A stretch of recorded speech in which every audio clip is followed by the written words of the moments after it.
Welcome back to another episode of the Garage Gym Experiment podcast. I have Joe Ellis today. He is the founder of Chisel Fit. Joe, thanks for taking the time. Before we dive into the story of Chisel or Chisel Fit, would you mind just giving some background on yourself? I spend a whole lot of time at Chisel Fit, so I'm a little boring besides that, I guess you could say. But I've been in the industry for a long time. I went to school up in Atlanta. I grew up in a small town in South Georgia, and currently, my wife and I live on a horse farm here in Ocala. So, sort of an outdoors guy. My wife and I spend a lot of time when we're not working with our horses and dogs and that sort of things. Like I said, that's sort of the Reader's Digest version of who I am. Okay. And what was your work history like in the health and fitness industry before Chisel? It's the only thing I've ever done, the only industry I've ever been in since in my professional career.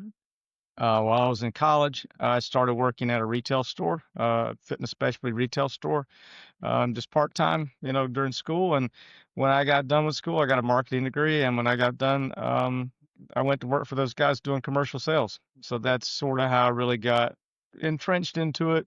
Uh, Doing commercial sales in the vertical market as a dealer, and I've really been on every side of it. I've sold in a retail store, done those vertical sales. I've worked for big manufacturers, doing both sales and product design. Um, and I've done a lot of, like I said, design work. Got really deeply entrenched in the manufacturing side of it in the last 25 years. And yeah, I even had my own small shop before I really got started working with other big companies. And so it's like I said, I've done just about everything you can do on the supply side of the fitness industry.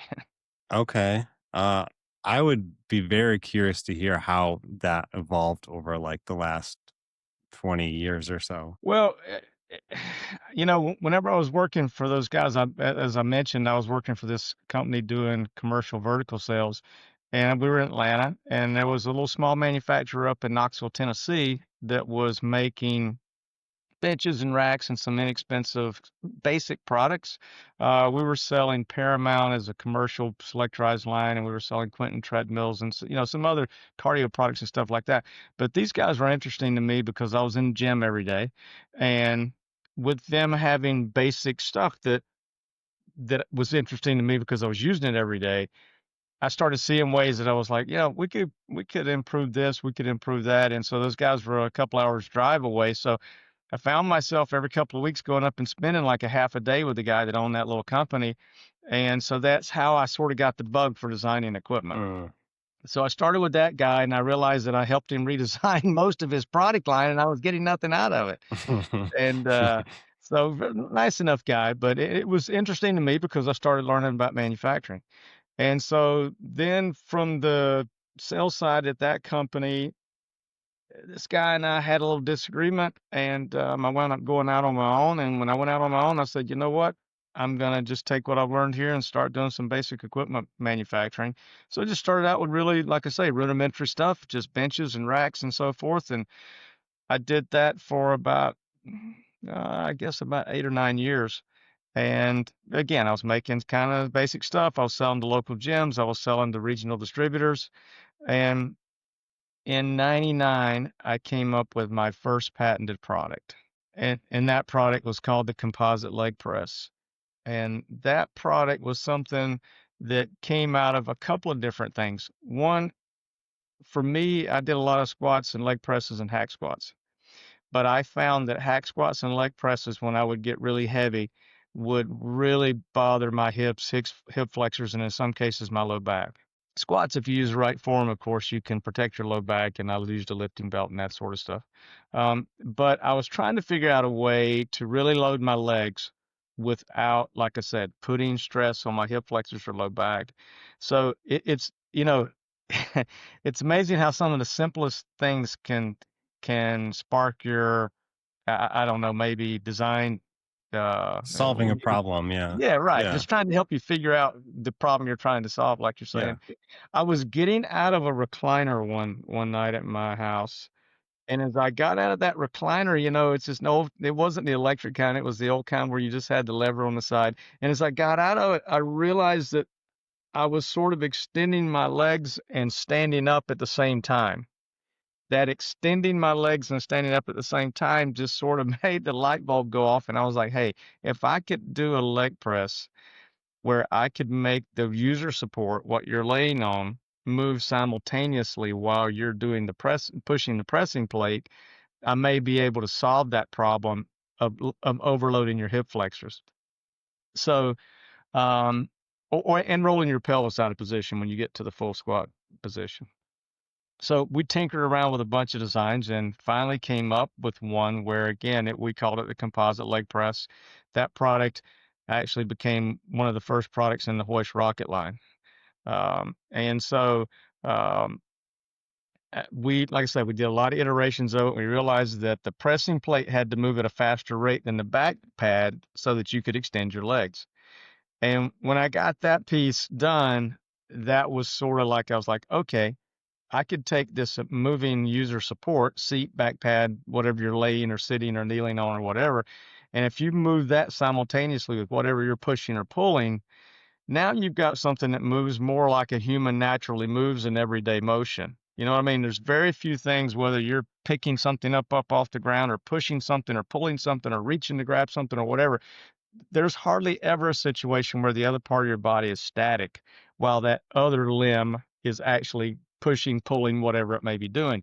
So I realized that total body motion was more accurate for human biomechanics than just the way we had been doing it for, since Nautilus was invented, where you're on a bicep curl and you're just moving, just hinging at one point, right? Mhm. Same thing with leg extension, leg curl, bicep, tricep, lat, pull down. I realized all those things were really not accurate as to how we normally move every day as a human. So that was the first product line that I developed, and that launched me into a lot of other stuff. It's kind of funny. I built commodity product for, like I said, almost 10 years. But once that once that leg press got going and that one little thing, that just, I guess, propelled me into opening up my mind as to how I could try to make other products and other exercise functions more efficient. And so it went from that first patent in 1999 to today, I'm right at 90 patents. So I mean, Wow. it's yeah, I N think we just crossed 90. I think that's what my patent attorney just told me. And now some of those are, improvements on existing patents and so forth, but I've got a wide variety of distinctly different modalities and functional products that are, maybe patented in multiple countries, but it's a lot of products. It's a lot of products. that is a lot of products, and is that spread through quite a bit of different product lines? Yeah, well, when you look at things like our current product, the rower, that's the only product under that single patent. But if you Yeah. look at like those first products I did that I was saying, my composite motion stuff that became some of the first products in the Horse Rocket line, I have in the last few years developed a new circuit that has a different total body motion function, and that's something that I'm trying to get to bring to market at some point, hopefully not too far down the road. But that's a product line that'll be a full circuit of plate loaded, full circuit of selectorized. Um, there's other things like, I've got a patent on a sled treadmill, and so it's a little bit unique to other sled treadmills. So many the current sled treadmills. Let me just back up and say this: I've always been a little ahead of the curve, and that has, in a lot of times, been a negative for me instead of a positive. Because when I first came out with that composite motion circuit, everybody in the business, you name every major brand in the business I took it to, they all told me I was nuts and turned me down. Finally did a deal with Hoist later, and the Hoist Rocket line now is in almost every club chain on the planet. And so it's, like I said, but I was early and people thought it was, it's so hard to get people out of a mindset of the norm, right? Especially big manufacturers, because they talk about wanting to be innovators, but they're really not. They have such a they have such a low appetite for risk. They want to make sure that they say, hey, look, if I've got this commodity product or this commodity product, we're going to get our fair share of it. We don't have to blaze a new trail. You know, outside of the only one that I can think of off the top of my head that has been that was when Precor came out with the elliptical in 95. Outside of that, I can't think of any other major brand that has had a truly groundbreaking product that Hmm. has been, I guess you could go back to the 80s and say Stairmaster with that product. But in the last 20 to 30 years, I don't really think of a company being quote revolutionary with a new product, a big brand. And Got it. Well, so yeah, it's go ahead. educating the market is not something everyone wants to do. You're absolutely right. And it's Yeah. expensive and it's time consuming and it's difficult, and, people get so set in their ways. Training is a big part of it. I mean, some people go in the gym and do the exact same workout every day, or some people go in and do their set, what I do on Monday, what I do on Tuesday, whatever workouts every day. And I found that true. You'll think you've got the greatest invention that ever happened, and you'll find people, some people go crazy for it, and then some people are just like, I'm happy with what I'm doing. But you're right. When it comes to the manufacturers, educating somebody on a new, sometimes even a new variation on an existing product they don't want to tackle. But when you're saying, look, here's a new product category, you really get the, well, You get the haters, you have to deal with a lot, yes. yeah, yeah, very true. Um, So to answer your question, Jake, I'll make this short. Some of my products have multiple parts to them, like the sled treadmill. It is. I've got a sled pushing forward version of it. I've got a version that is a push and pull, so that you can go forward or reverse with the treadmill. But what I was going to say about that is all the other companies that make a sled treadmill, they have it so that the console's stationary, and when it goes into the sled mode, you have to stop the treadmill, restart it in the sled mode because now the motor has to do something different to allow you to push the belt. With my product, the console actually slides. mm, And so you can just be running on the treadmill and at will or on demand push the console. So you can go into a sled motion and just push at whatever speed you want. You can just stop pushing. It comes back to the regular console position and you can just keep running. So it is much more of an interval training device than current state of the art sled treadmills. got it. All very interesting. I didn't necessarily know you had a lot of other products you're interested in bringing to market just by scanning your website. So Mhm. that's really cool to hear. Mhm. Um, but would you mind, maybe taking me back to the beginning of Chisel and just like going over its company history? Yeah, so I would say from about probably 2013 until 2017, I did a variety of work for other companies. I designed products for some other brands, some good sized brands. I licensed several of my patents. I've gotten pretty good at writing patents and getting patents filed and issued. So I had a couple of companies hire me to do some work with them to get some of their products patented for them. So I did some consulting work with that. During that time, I spent a lot of time in Asia working with some of these bigger brands, helping them get products in production, doing design work with them and help them get into production. So I got a really great network from the factories over there, working with that. So um, about 2020, I decided, these companies, I've had ups and downs working with other manufacturers. And I said, I got a couple of products that I think could be my very best stuff. And so I think this is probably a time for me to bring, my own brand to market. And so I had been developing in several products that I had not licensed to anybody. So I decided to invest into trying to build the Chisel brand. So the first product that we brought to market, and let me just say, these products are not just, oh wow, I think I got this idea, I'm going to build this, and hey, okay, now we're ready to go into production. The current rower that you see, I built the first prototype of that in 2017. So I mean, it went through several iterations until it got to this point. The Challenger piece that's also on the website along that same time, and there's somewhere I think it's on our Instagram page. It shows a silly wooden version of that my engineer and I built, and just to say, hey, does this thing work? It was such a radical idea that we wanted to make sure before we even built a metal version of it, because my engineer Josh, who's a genius, but I said to Josh, I said, hey, we put this design together. Let me back up just a little bit.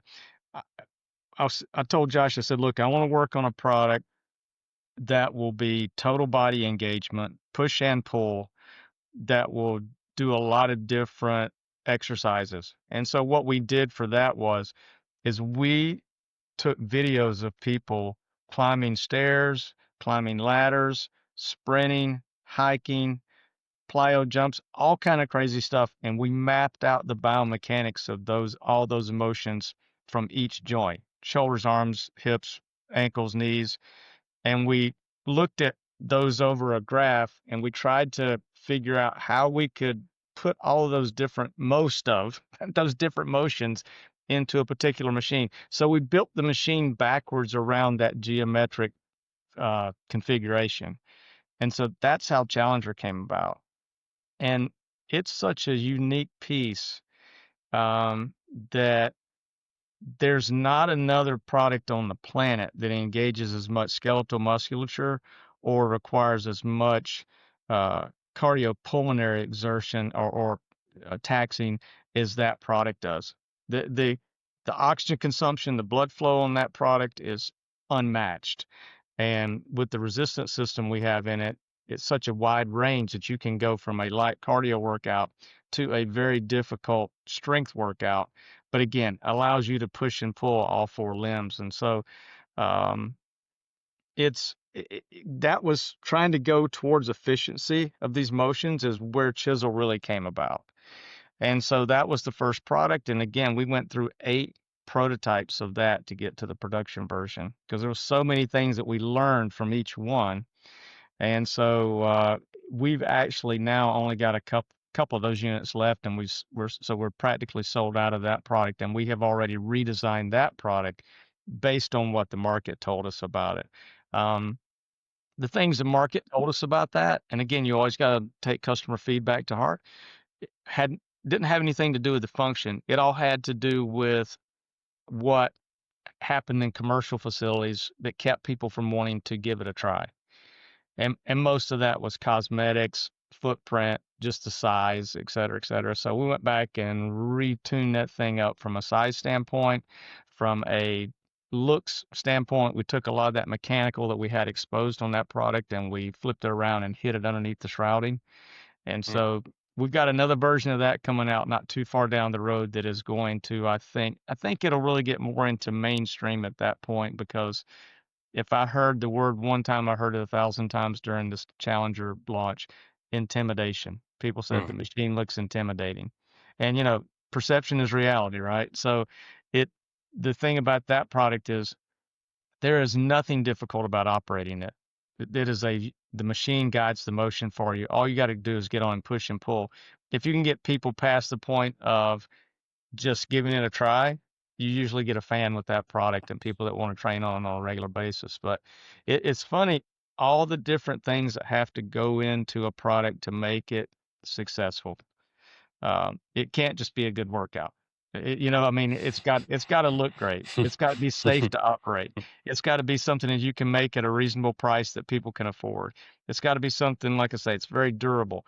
It's got to be something that's easy to work on if you have to do any maintenance to it or any repairs on it. It's got to be something that you can put in a box in a decent size that you can, ship without costing you a fortune.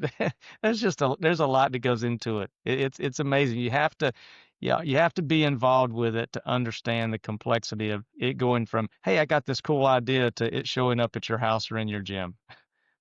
Yeah. It's a long journey. Have you, I'm gonna take a guess and say you've blueprinted a lot of products that probably also didn't make it. Um, Have done a you few, yeah. know, I'd be curious to hear, like, what is it that makes a product actually hit the market versus those that don't. I think some of those things that I just said, I mean, Yeah. I think it has to be, somewhat intuitive because even though we're in an era of, on-demand workouts and live streaming and that sort of stuff, where you can have an instructor say, "Hey, here's how you do this, here's how you do that."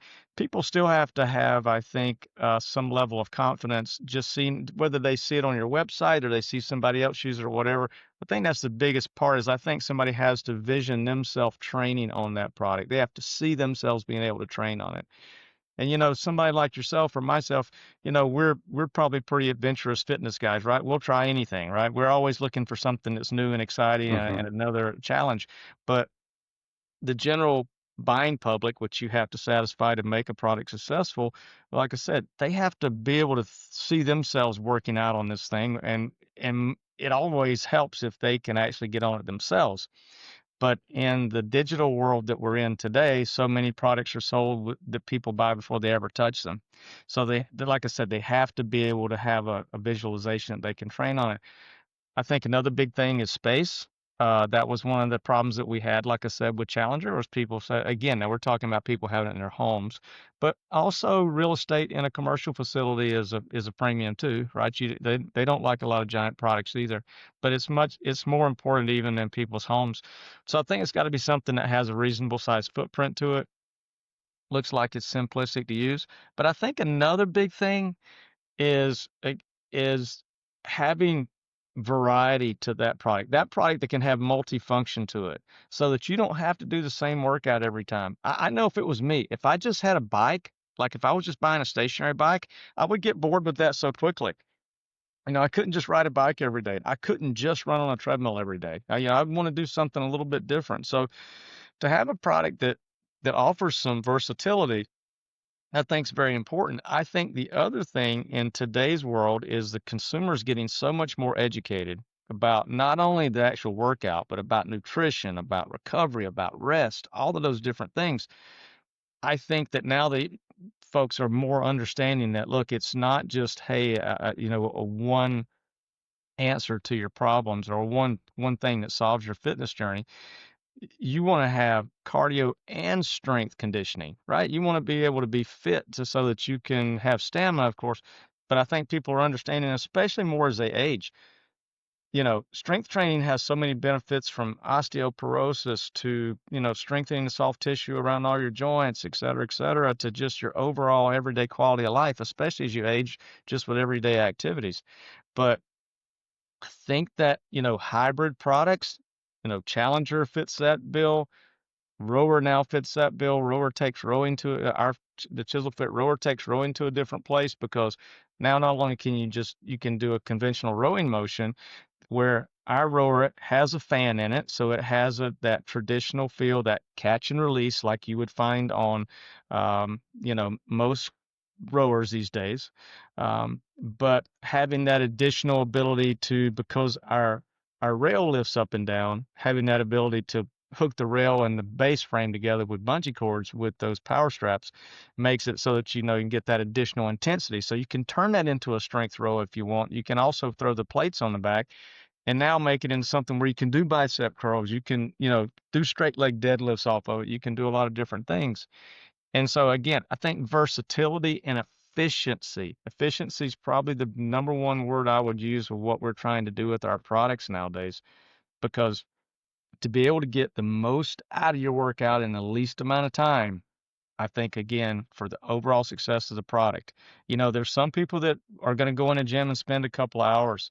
But the vast majority of the population, if they're training at home especially, that's part of their day, but it's a small part of their day, and they want to do it as efficiently and quickly as possible. So to be able to keep variety up so that you don't get bored with your workout and get it done as quickly as possible and get strength and cardio. If you can get it out of one machine, even better if you can get it out of one motion like you can with Challenger. So uh, to me, that seems to be the trend of where the market has gone, and it just makes sense, right? It's just, like I say, efficiency, and no matter what you're doing, it is you're just gonna get the most out of your time, and our time is the most valuable thing we have. Yeah, yeah, and yeah, balance in all of those areas is important. Kinda Agree. like yeah. As far as the rower, Mhm, um, can you can you give first of all, for anyone listening, um, can you explain what it is, mhm, um, specifically, and then like why you mentioned earlier how it's so difficult to, you know, inform the audience of the benefits of a brand new product they've never heard of or even thought of.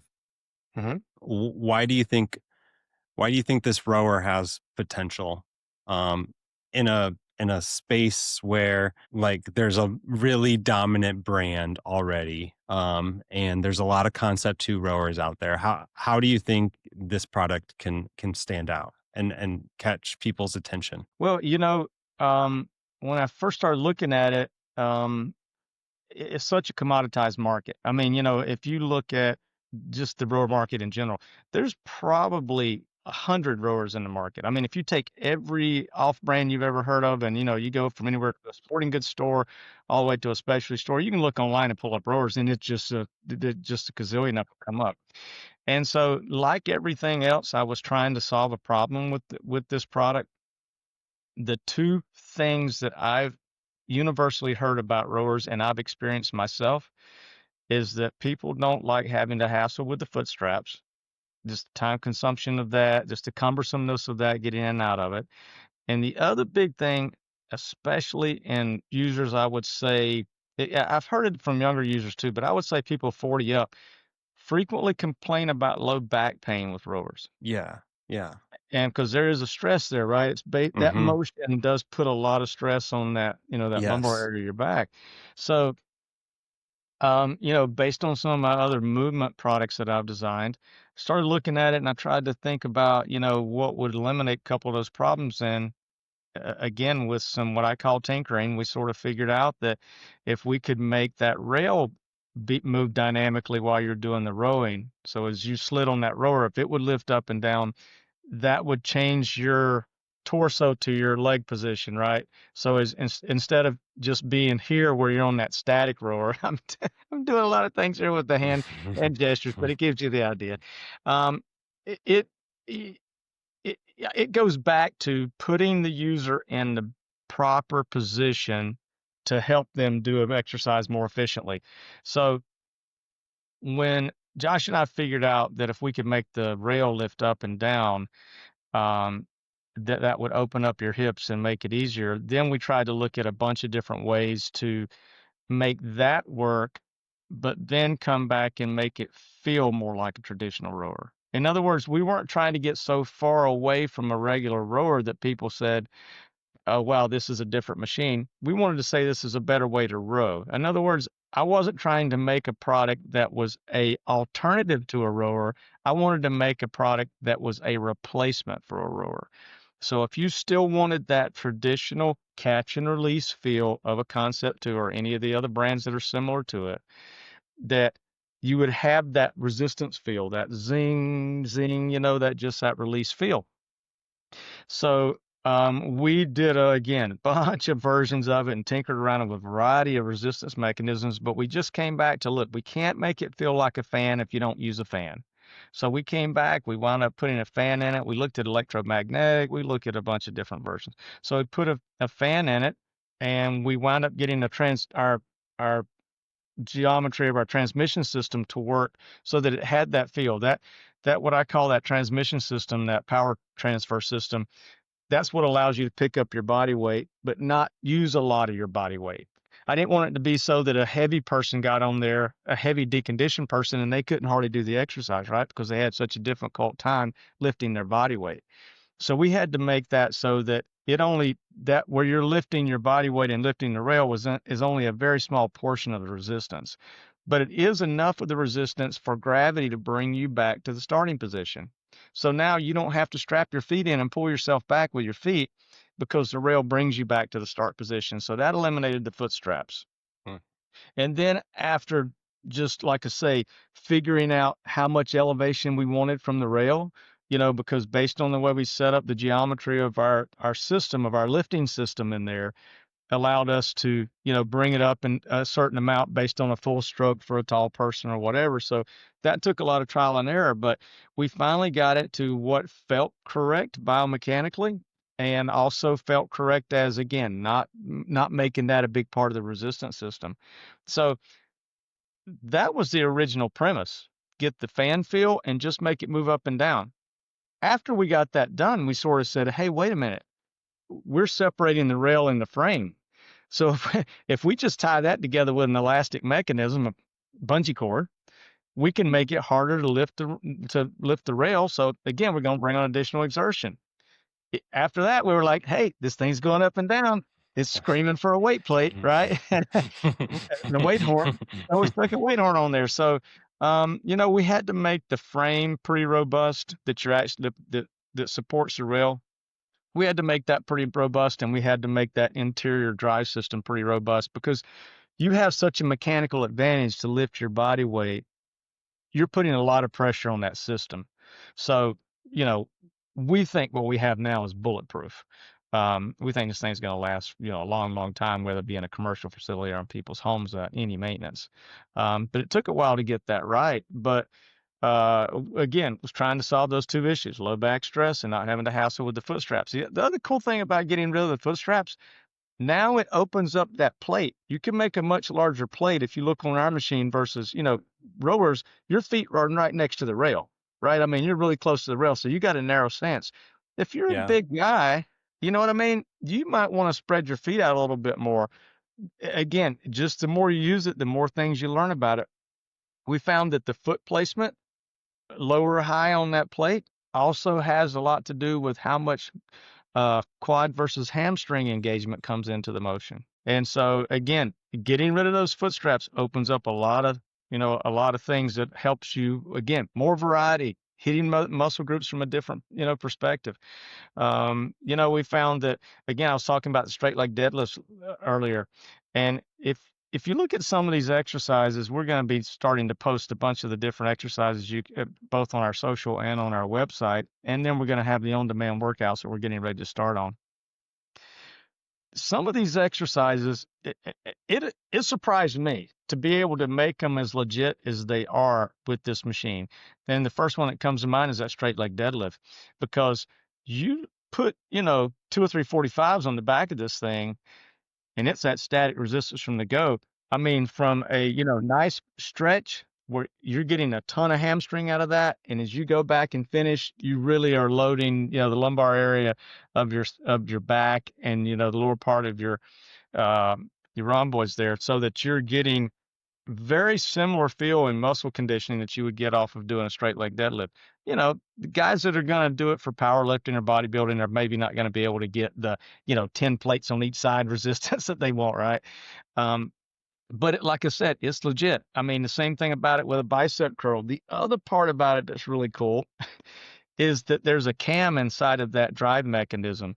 So remember, I talked about how it has the catch and release feel. So to try to mimic what a conventional rower feels like, we have a cam inside that drive system. So as you start the motion, there's a lot more resistance on it. And as you as you pull the handle back going towards a rowing motion, not only does the fan start to release, but that mechanism that is holding the rail up in the air, that starts to release. So in other words, that's what we had to get to work in concert, was the fan resistance and the lifting resistance. So as you come back, that backs off. So you can finish with that release feel, right? So the thing about that is, let's say that you got plates on the back. Yeah. And you're wanting to do bicep work. As you extend back on the rail, it's going to be easier. The resistance is going to be lighter as you go back. If you want to, if you want to make that more difficult, all you do is just bend your knees so that you come back closer to the plate. So now the bicep curl is a lot harder. You get close to failure, you want to finish, just push yourself away from the rail. It lightens it up and you can self-spot yourself. So there's so many cool things you can do with that. And that's the same way with like overhead delt raises, right? Yeah. It does a killer overhead delt raise. And if you do them closer to the platform, it's going to be a lot heavier. As you push away from it, you can help yourself finish the motion. It's just like I said, that the more you train on something like that, and that's where that versatility comes in. that's where I think these trainers with the right workout content for us is going to make this such a compelling workout for people. They're going to be it's going to be able to mix and match so many things, be able to concentrate on certain body parts on certain days more. We'll just have those videos segmented into that, segregated into what kind of training you want to do. There'll be total body, a full hybrid workout, strength and cardio. But there'll be other ones, of course, like I said, that we can concentrate on different things. So you'll be able to, like I say, not get bored with that product for sure. What do you think of this? You may hate this comparison. What do you think about saying your product is kind of an evolution of not only a rower, but also like the total gym? Well, the Total Gym guys have been very successful, and Total Gym to me, if you put Total Gym and Pilates side by side, I think they have a lot of similarities. And I don't think there's anything hotter on the planet right now than Pilates and glute training. Those two categories seem to be like on fire that, so far as Pilates 10, 15 years ago, you couldn't give a Pilates reform trainer away. And now, like I say, they're one of the hottest things out there. So I don't take that as a negative comparison. I think the Total Gym is a very versatile piece. Uh, Totally. Yeah. and it has similarities in that you're at that angle motion. Our motion is dynamic up and down. They have a rower that is angled. It's a fun rower. I don't think it has the versatility that our product has, but I think it's a cool product. Um, so I think they're a good company. I think they make a good product. So I think we sort of took a few different ideas. We sort of took rowing. We took some of the stuff that they've done. We took some of the stuff that maybe you could even say maybe a little bit of a stretch, but even stuff like TRX did because by mounting these straps on different parts of the frame and doing the different exercises, again, TRX is just body weight, but it still has that anchoring a strap to, a stationary thing and doing the exercises without any weights.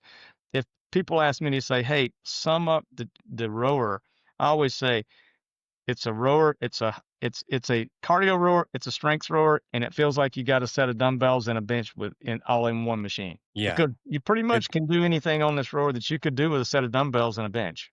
yeah, it's very cool. Okay. So is it true that there aren't any of these rowers out in the world yet? Um, Yeah, is that no, true? we have not. We're in the production process. We're Okay. working with the factory now to get these things. I've got the prototype here that you see in the videos. We've got a couple more samples coming from the factory coming more handmade samples. We tuned up the plastic a little bit, just to you probably wouldn't even notice a difference in them. We just made the plastic a little sexier looking in the very front, and it covers the whole drive system. So we're going to have a couple more samples soon that we're going to get out and do more of the on-demand workouts with. But I can't wait to get product, a warehouse full of these because the rower is going to be the best salesperson for this rower. I mean, Yeah. it's getting it in the hands of the right users and people that can make the rest of the world understand what a cool product it is and what the efficiency and the versatility of it is. And I see that this product, again, I don't know where this may or may not go, but boutique fitness is still pretty popular, right? I mean, if you look at, gosh, you could think of probably 10 of them off the top of your head. I don't want to name any brands, but a facility where you go in and you're in there for an hour and you're using a half a dozen different modalities and you're switching stations as you go through there.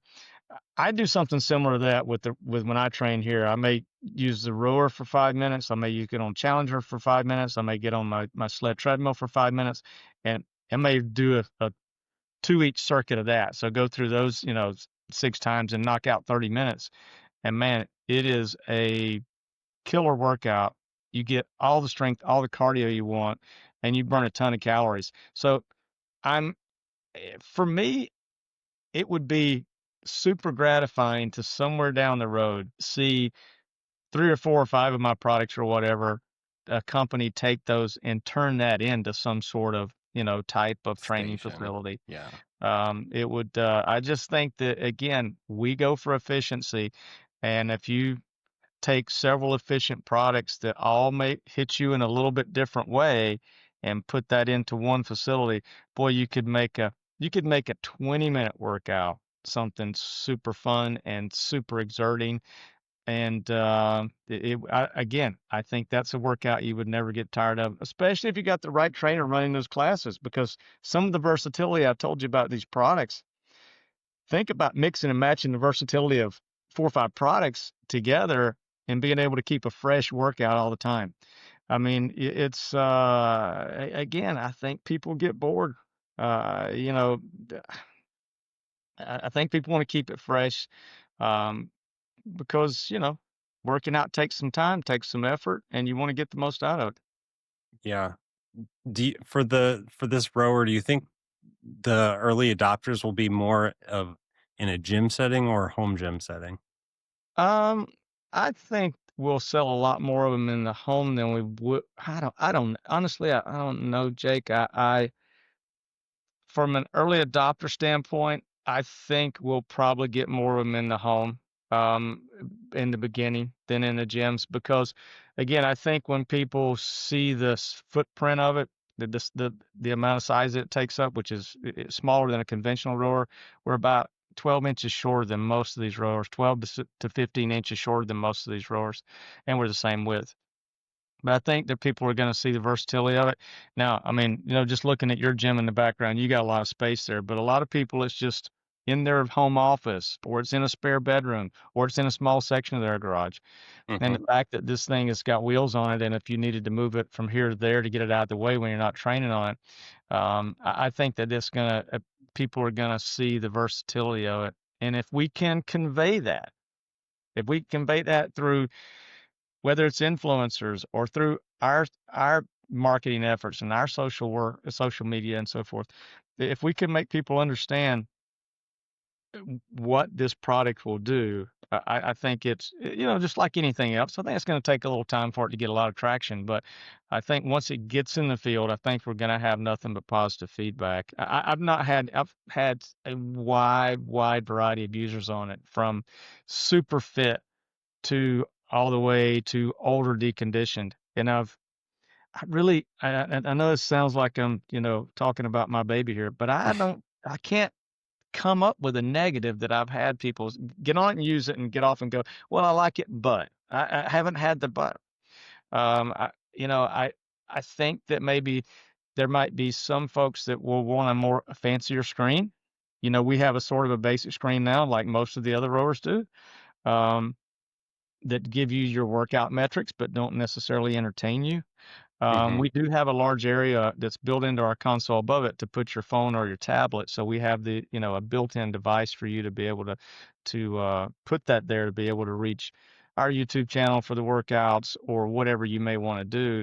But I think at some point from the evolution of that, we may have a fancier touchscreen later. But we wanted to come out with a product that, again, did what all of the current type of rowers do from a standpoint from the feedback on the console.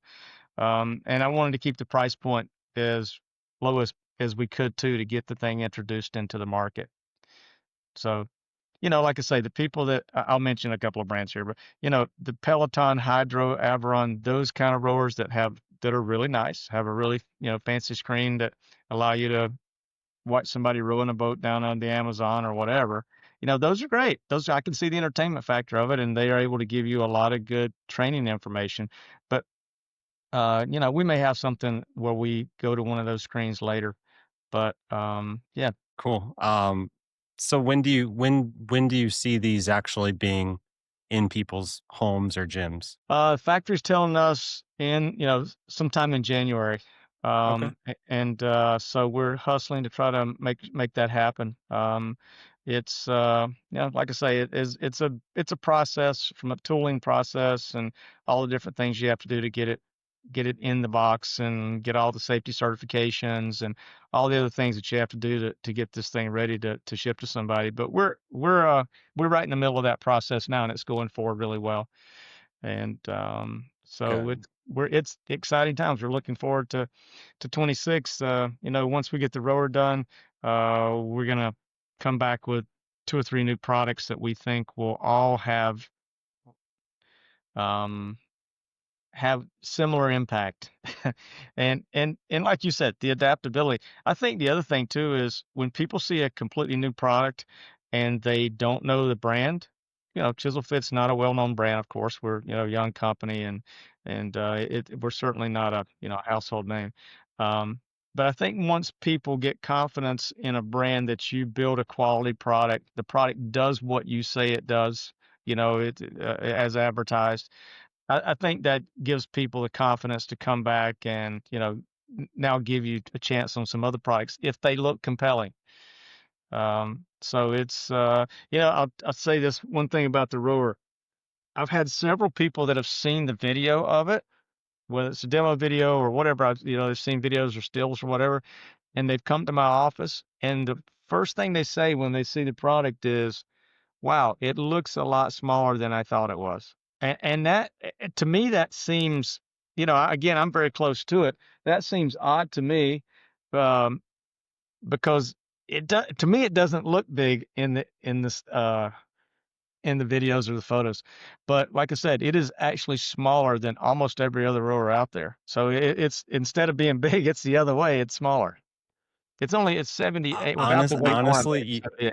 Go ahead. yeah, honestly, I couldn't tell it was smaller from the website either. I didn't necessarily read too much. I was just looking at pictures and checking it out, but I couldn't tell that either. So that's just some general feedback. Yeah. But So I've definitely noticed that in the past. I remember looking at a bunch of like all-in-one trainers and then seeing them in person, and I'm like, "Oh, these are actually pretty compact as well."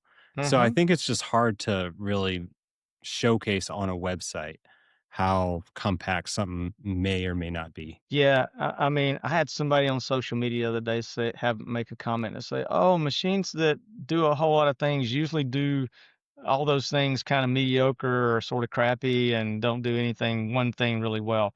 And that that, uh, that to me is like, you try not to take, like you say, negative comments like that to heart too much, but it's that's not the case with this product. It's like I said, if you can use a set of dumbbells efficiently, you can use this thing efficiently. And from the rowing standpoint, it's just a better row. I mean, whenever I was trying to get that strength curve feel I was telling you about, that catch and release feel with not only the fan, obviously it's easy with the fan, but with the part where the actual cam that lifts the rail back and up and down. Whenever I was working on that, gosh, it's been 2 or 3 years ago. I bought a conventional rower and put it side by side. And so like I said, I wanted to capture that feel, and we kept tweaking and just tinkering with it to make it get to that more of that traditional feel. But when you would, do like 20 reps on my rower and then like 20 reps on the other rower, and it's amazing when you're doing that motion and you're going up and down and it puts you in a better power position with your feet more anchored below you like that and your hips open some. Your upper body is in a much better position to actually move that handle. That's why you can move a lot more weight on it. If you were trying to move that same amount of weight on a regular flat rower, you wouldn't be nearly as strong. But Hmm. I'm digressing there. What I was going to say about using the two, the arm rower and the conventional rower, man, you would get off of my rower and off the chisel rower and get on a conventional rower, and it would just feel like you went back in time. I mean, it just wasn't, something was missing. Hmm. And so you get off that and get back on the chisel rower, it's just you're like, "Hey, why has somebody not thought of this before," kind of thing. I mean, it's such a better motion, and I think that's what will propel this thing into, uh, widespread adaptability is when Hmm. people just start to get that feel of it. One of my favorite situations would be if we can be in some gyms and be next to some conventional rowers, have this product next to conventional rowers, and just see what the customer does. No, just Yeah. like the hidden cam kind of thing, right? So not just telling them anything about it, but if you can get people to try it and then see what they'll do about that, because my gut says they're going to pick our rower. It's just a better motion, just a better feel. So anyway, we'll see. I think probably the guys that maybe did uh, were on the rowing team in college or something Yeah. that were competitive rower, those guys, you're not going to get them away from the conventional rower. Those purists, they're Mhm. going to use that rower probably no matter what, right? So, but that's such a teeny tiny percentage of the population because, you know, uh, there's been some. I did a little research. There's been some surveys out there by some prominent companies, and l- just a little more than 10% of the population has ever rowed a boat on the water. So you see what I mean? So people that are buying rowers are a small percentage of them are buying because they want to replicate the feel of rowing a boat on the water. It's about the exercise value. And so when you get back into the more power position, eliminating the back stress, not having to hassle with the foot straps, all the other different exercises you can do off of it, I think it's a pretty compelling case. I mean, our product is more expensive than most conventional rowers just because of what you have to do to it to make it have that function. But unless somebody's buying on strictly a price situation, or again, there's somebody that has rowed competitively in the past, I think the rest of the world will say, hey, let me check this thing out. And I think once they do, they're going to go, wow, this is pretty cool. Yeah. It is funny you bring up the traditional rower crowd. Uh, there was there was a content creator in the space. He took an old rower and made some content around different types of attachments. So like taking out the basic bar and adding like different types of attachments, maybe something like with the neutral grip or Mm-hmm. I can't remember specifically, but he did something with that kind of mindset. Like, wouldn't it be great if rowers could do this? And it was the traditional rowers who like attacked him in those comments, saying, "No, why would you ever do that? That's not how you row." And it's like most people don't actually care about how good they are at rowing a boat. Like you mentioned, they Correct. just want a good workout. Correct. Correct. I'll ask you this. Have you ever seen any video? You can look it up later, but have you ever seen this competition? They do it in places like Australia where they have that super high surf and stuff. These boats where they have like a four-man team and they take these boats from the beach and they run them out into the water and they hop on them and they all row through this surf to get out past the surf. They got to get out past the high wave breaks. No, but that's what I was thinking when you were explaining the motion. Like, well, it is kind of like if you're going through waves. Yeah, there's a competition for that. You should look it up. I don't even know what it's called. There's a particular type of rowing, but I know it's big in Australia because they have that high surf there. But it's something where, and man, talk about some crashes.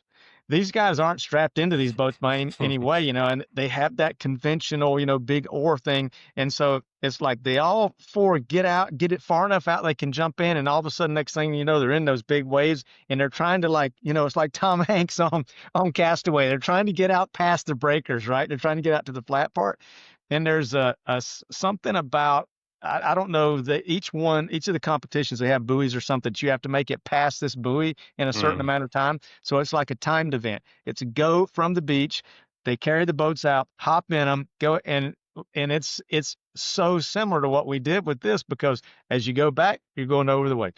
You're going over the way. But if you talk about not a sport for sissies, holy moly, you ought to see some of these crashes. Some of these boats go up, they'll turn over, they'll flip back over on the guys. They do. It's action packed. And whenever these guys get out past that, you talk about a camaraderie. They got that team that gets out there, man. They're stoked whenever they can, get out and get past that finish line. It's a fun thing to watch. I don't know that I would have the tough guyness to be able to compete in something like that, but it sure is fun to watch. Yeah, that's funny. That's cool. A different competition each day with the weather. Oh, yeah. Um, Yeah, yeah, yeah. cool. Well, what about in 5 years? Where's Chisel Fit in 5 years? Where do you hope? I mentioned a lot of different products to you, and so we've been, we're doing okay, but I've been, trying to raise money to try to accelerate the growth of Chisel Fit. Try to find some partners or private equity or something to get us to the point where we can bring this stuff to all these things to the market sooner. Um, So hopefully either a couple of these products are going to take off, we do it ourselves, or we can get somebody that'll join in with us. Organic growth is difficult, as you can understand, with small companies and one or two products. Um, but the goal is how we get there is to try to have three or four of these products in the marketplace, of maybe a couple of different versions of them, and then to get that strength circuit, that selectorized and plate loaded strength circuit out there. For me, I've sort of, like I told you before, for about 10 years before I started making unique designs, I sort of knocked heads in that commodity world, making the same, you know, basic stuff that everybody else was making. And so it's for me that I don't have a lot of passion or excitement for that. And, there's a lot of companies that make a lot of really good gear, right? If you want to buy a bench or a rack or conventional, commodity product. And so you can get that from a lot of companies. So we don't necessarily want to try to compete in that arena. But we want to be known for innovation. We want to be known for products that really improve people's workouts. It's like I say, they just feel like if they're going to get the most out of their workout, they can do that best with Chisel products. Um, and so hopefully, we have, with all those things I mentioned, maybe 30, 40 pieces. I don't ever see us being a couple of hundred product line piece like some of the big brands that you would know. Um, but yeah, that's where we would like to be. And I tell you, man, it's innovation is a lot of fun. I mean, coming up with a concept and just getting it through to the point of that first prototype where you get to try it that first time. Like you said, I've had some miscues where we've thrown them in the scrap bin. I think everybody does this sort of thing. But having something that has a potential to be a successful product, and like I said, everybody needs to make a living, right? We all do this to pay the bills, but there's something pretty gratifying about other people using your products and designs to get a really good workout, to improve themselves, improve their lives. And so that's what we try to do every day. And hopefully we're going to have a group of products that are going to fall into that category. Awesome. Cool. Well, it sounds like you're in it for the long haul. You're all in on this. Anything else before we close it? Jake, I'll just say that I've it's amazing just in the last few days since you and I started talking, I've heard so many good things about GymCon. I just so excited to get there this Cool. next summer. That I you know I think there's going to be that I think it opens up a lot of good opportunities, especially for a smaller company like myself, and to be there with a lot of like-minded people. That to me Yeah. that's that's one of the things we're looking forward to. There's a lot of other, like we talked about the other day. There's other places and venues you can get to, but from what I'm hearing, your event just seems to have a level of genuineness to it that makes it seem like a good time. Looking forward to that. But besides that, like I said, I appreciate everybody that's given us an opportunity. And I just think that once we can just get a little bit more over the hump with a couple of these products, that people are going to understand what we're all about. We'll see. But I, Yeah. I greatly appreciate you having me on today. It's been a lot of fun. Yeah. Yeah. Thanks for saying that. And thanks for taking the time to do this. And it was great to just go over everything, help and learn from an industry veteran like you, and just hear about your company. Sounds awesome. Hey, hopefully we do this again in a year or two, and you say, "Hey, remember you were talking about?" Yes, yes. Yeah, That's the goal. We'll do it again in a year where you have 4 products or something. yeah. That sounds like fun. Well, Jake, again, I really appreciate it, and I will look forward to seeing you next August if I don't see you before. All right. Sounds good. Well, thanks Okay. again. Thank you. Take care.